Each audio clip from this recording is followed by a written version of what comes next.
आज आपण या ठिकाणी संविधान जागर या परिषदेच्या माध्यमातून या ठिकाणी उपस्थित झालेलो आहेत। या ठिकाणी मुंबईवरून जे काही हायकोर्टचे वकील आहेत त्यांच्याकडून या ठिकाणी संविधान जागरचं हे अभियान राबवण्यात येत आहे।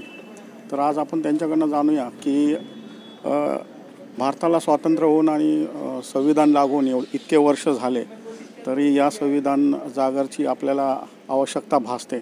तर त्याविषयी जाणून घेऊ की हा जो मोठा कार्यक्रम आपण आयोजित केलेला आहे संविधान जागर, तर त्याचं नेमकं काय ध्येय उद्दिष्ट काय आणि याच्यामध्ये काय सांगाल आपण?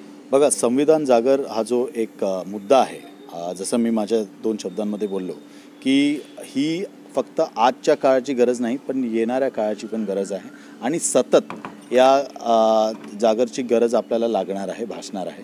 कारण संविधान हे एक जिवंत एक ज्वलंत एक डॉक्युमेंट आहे आणि जसा जसा आपला समाज बदलेल, जसा जसा आपल्या समाजामध्ये उद्धार होईल किंवा कुठे काही कमतरता आपल्याला त्याची जाणवेल त्याप्रमाणे संविधानाला त्याप्रमाणे आपल्याला त्याचा जो एक बाउंड्री आहे, त्याची एक बाउंड्री आहे ती आपल्याला मोठी करून किंवा त्याला वाईडर करून आपल्याला संविधानाला आणि त्याच्या प्रिन्सिपल्सला जास्तीत जास्त लोकांकडे घेऊन जाण्याची गरज आहे आणि जागृत करण्याची गरज आहे। कारण जर लोक जागृत झाले तरच त्या संविधानाचा जो खरा उद्देश आहे तो पुढे येईल।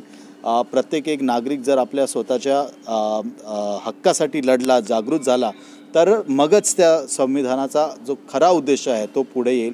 म्हणून 2 त्याच्यामध्ये आपल्यावर जबाबदारी आहेत। पहिला तर प्रत्येक नागरिकाला संविधानाच्या तत्वांबद्दल, प्रिन्सिपल्सबद्दल जागृत करणं आणि एकदा जागृत झाल्यानंतर जर कुठे ते आपल्या त्या हक्कांमध्ये कुठे उल्लंघन होत असेल हक्कांचं तर त्याच्यासाठी भांडण करणं किंवा त्याच्यासाठी कोर्टामध्ये येऊन त्याच्यासाठी आपला एक हक्क बजावणं, ह्या दोन्ही गोष्टींसाठी आपल्याला हे जागरण करण्याची सतत गरज आहे, लागणार आहे आणि सतत राहणार आहे।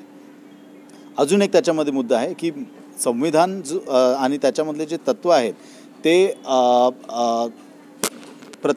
प्रत्येक एका जनरेशनसोबत एक नवीन त्याच्यामध्ये एक अर्थ आणतात। तर त्या नवीन अर्थाला समजून किंवा त्या प्रत्येक जनरेशनला एक नवीन अर्थ देऊन त्या तत्वांचा जास्तीत जास्त आपण ब्लॉसम त्याला किंवा जास्तीत जास्त त्याला अजून किती त्याचा फायदा त्याच्यामधून घेऊ शकतो ते करण्यासाठी पण असले चर्चासत्र करणं फार जास्त गरजेचं आहे।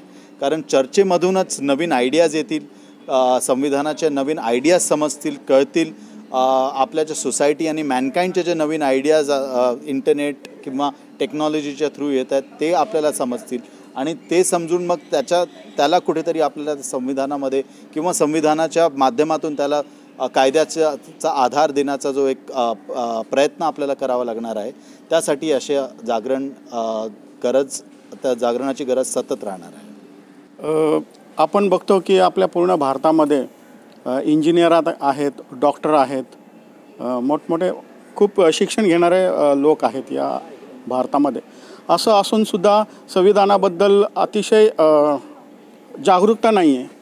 आपल्या संविधानाची जागृताची आवश्यकता पडते। सर, का असं होतं आहे आपल्या भारतामध्ये, नेमकं काय कारण आहे? बघा, संविधान हा विषय तसं प्रामुख्यानं कायद्याच्या विद्यार्थ्यांचा विषय असा एक साधारणतः समज आहे, पण तो एक प्रमुख गोष्ट आपण समजून घेतली पाहिजे की कुठल्याही देशाचं संविधान हे त्या देशातल्या सामाजिक, आर्थिक, राजनीतिक आणि धार्मिक अशा या 4 महत्त्वाच्या घटकांचं संचलन करणारा एक महत्त्वाचा डॉक्युमेंट आहे असं आपण सर्वसाधारणपणे म्हणू शकतो।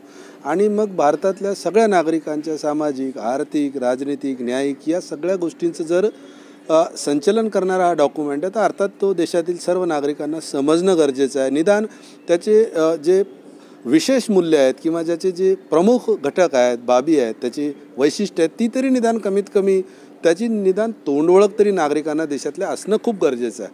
आणि ते नसल्यामुळं मग विविध गैरसमजुती संविधानाच्याबद्दल पसरतात किंवा ज्या पद्धतीनं संविधानाबद्दल लोकांमध्ये आत्मीयता असायला हवी ती राहत नाही आणि त्याचा एकंदरीत परिणाम असा होतो की मग देश ज्या पद्धतीनं चालायला हवा, जसं आमच्या देशातील संविधानकारांनी देशाच्या संविधानाच्या प्रस्तावनेमध्ये तुम्हाला बघायला मिळेल की हा देश आम्हाला धर्मनिरपेक्ष, समाजवादी, लोकशाही सार्वभौम, गणराज्य अशा प्रकारचा देश निर्माण करायचा होता.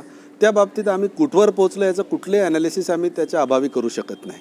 दुसरीकडे आपण बघूया, संविधान देशाची प्रास्ताविकाच सांगते की या देशाच्या संविधानाच्या माध्यमातून देशातील सर्व नागरिकांना समता, स्वातंत्र्य, बंधुत्व आणि न्याय या 4 सर्वोत्तम मानवी मूल्यांची गॅरंटी हे संविधान देऊ इच्छिते. मग देशातील विविध अधिकारांचं देशातील नागरिकांच्या जर हनन होत असेल, देशातील नागरिकांना त्यांच्या एक सर्वांना ज्या पद्धतीनं जीवन जगण्याची संधी मिळते, काही लोकांना मिळते, काही लोकांना मिळत नाही, हे अशा प्रकारचं जे एक ना वेगवेगळ्या लाईफस्टाईलवालं चित्र देशामध्ये निर्माण होत आहे. आणि त्याला मग कोणत्याही प्रकारे काही जरी झालं तरी संविधान जबाबदार आहे, अशा प्रकारचं एक चुकीची समजूत लोकांमध्ये पसरते. त्याला खरं म्हणजे आळा घालणं गरजेचं आहे. आणि आम्ही कायद्याचे विद्यार्थी या नात्यानं कायद्याचा अभ्यास करत असताना संविधान शिकलो. संविधानिक व्यवस्थांच्याबद्दल लोकांमध्ये जागृती करणं हे मूलभूत कर्तव्य संविधानामध्येच दिलेलं आहे. आणि त्या कर्तव्याची अंमलबजावणी करण्याच्या दृष्टीने वकील म्हणून आम्ही आमची जबाबदारी पार पाडत आहोत, जेणेकरून सर्वसामान्य नागरिकांना देखील या संविधानाचं चांगल्या प्रकारे आकलन व्हावं, निदान संविधानिक व्यवस्था, संविधानिक मूल्य देशामध्ये रुजावीत आणि या देशातला नागरिक संविधानाला मानणारा नागरिक व्हावा. ज्याला आम्ही विद्यार्थी दशेपासून, आमचे एक मित्र आहेत प्रोफेसर श्रीकृष्ण मोरे, आणि आम्ही विद्यार्थी दशेत असताना एक अभियान चालवायचो.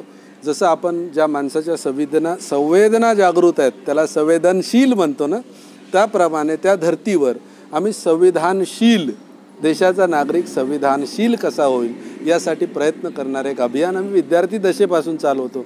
मी प्राध्यापक, प्राचार्य असताना आमच्या विद्यार्थ्यांच्या मदतीनं चालवलं. आता वकिली क्षेत्रात काम करत असताना नव्याने वकिली चालू केल्यावर देखील तेच काम निरंतरपणे आम्हाला करत राहावं लागणार आहे. त्यामुळे हा देश, या देशातला नागरिक जर संविधानशील झाला तर खऱ्या अर्थानं हा देश मोर लवेबल आणि मोर लिवेबल होऊ शकतो, असा निश्चित आम्हाला विश्वास वाटतो. ही जबाबदारी सरकारची नाही आहे का, असं तुम्हाला नाही वाटत का? ही जबाबदारी संविधान लागू करण्याची जबाबदारीच सरकारची आहे. मग हे तुम्हाला का म्हणजे करावं लागतं, अभियान असं घ्यावं लागतं? संविधान बनवलं कोणी? संविधानाची प्रस्तावना पहिल्या शब्दात स्पष्ट सांगते, हे संविधान आम्ही बनवलं. या संविधानाच्या माध्यमातून जी कोणती सरकारं बनवणार ती कोण बनवणार आहे? देशाचे नागरिक जर जागृत झाले तर ती जागरूक नागरिक डोळसपणानं आपली सरकारं बनवतील. ती ज्या सरकारांना संविधानाच्या पद्धतीनं राज्यकारभार चालवणं गरजेचं राहील, बंधनकारक राहील. त्यामुळं सरकार हे करत नसेल तर त्याचे मार्ग वेगवेगळे आहेत, न्यायालयीन मार्ग आहेत, राजकीय पक्षांच्या माध्यमातून जागृती केली जाऊ शकते. परंतु नागरिक म्हणून आमचे तरी काही कर्तव्य आहेत की नाही? मग आमच्या देशातल्या संविधान बनवणाऱ्या आम्ही भारताच्या लोकांना आम्ही जागृत करू नये तर आणखी कोणी करायचं? सर, या ठिकाणी आपण बघितलं की भारतातील धर्मवादी खूप जास्त परंपरा आहे आणि या धर्मवादी परंपरेमध्ये जे उच्च शिक्षित आहे त्यांना संविधान समजून घ्यायचं नाही का, त्यांना म्हणजे संविधान समजत नाही, असं काय म्हणजे काय? बघा, मी काय म्हणतो, मी माझ्या वक्तव्यामध्ये मी बोललो की भारताच्या संविधानानं प्रत्येक व्यक्तीला धर्म ही व्यक्तिगत बाब म्हणून आपल्या आवडीचा धर्म, त्याची विचारधारा जोपासण्याचा, श्रद्धेचा, उपासनेचा अधिकार दिलेला आहे. बरोबर? फंडामेंटल राईट्समध्ये दिलेला आहे. त्यामुळं हा प्रश्न मला वाटतं तुम्हाला जेवढा ज्या पद्धतीनं विचारायचा तुम्ही जास्त खोलून विचारला तर मी त्याचं आणखी चांगलं उत्तर. शिक्षित लोक धर्म म्हणजे संविधान समजून घेत नाही किंवा समजून न घेण्याचं सोंग करतात. काय आता एक ती म्हण तुम्हाला मराठीतली माहीत आहे ना, तुम्ही झोपेतल्या माणसाला जागो करू शकता पण झोपेचं सोंग घेणाऱ्याला जागो करू शकत नाही. त्यामुळे आता याच्यावर काय बोलायचं, प्रयत्न आपले करत राहूया.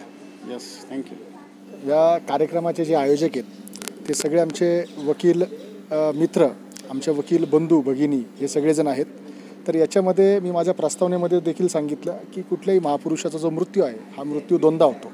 एकदा तो महापुरुष फिजिकली आपल्यातनं निघून गेल्यानंतर आणि दुसरा मृत्यू हा मेंटली तो आपल्यातनं निघून गेल्यानंतर.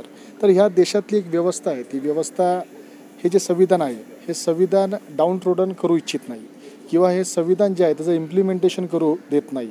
आणि तो खऱ्या अर्थानं ही जी पुरोगामी विचारसरणी आहे, ज्याला आपण आंबेडकरवादी विचारसरणी बोलू, तर ती बाबासाहेबांची विचारसरणी, फुलेंची विचारसरणी, शाहूंची विचारसरणी, छत्रपती शिवरायांची विचारसरणी, ही विचारसरणी जनमानसात पोहोचवणं म्हणजे संविधानाचं जनजागरण करणे, संविधानाचा जागर अभियान राबवणे.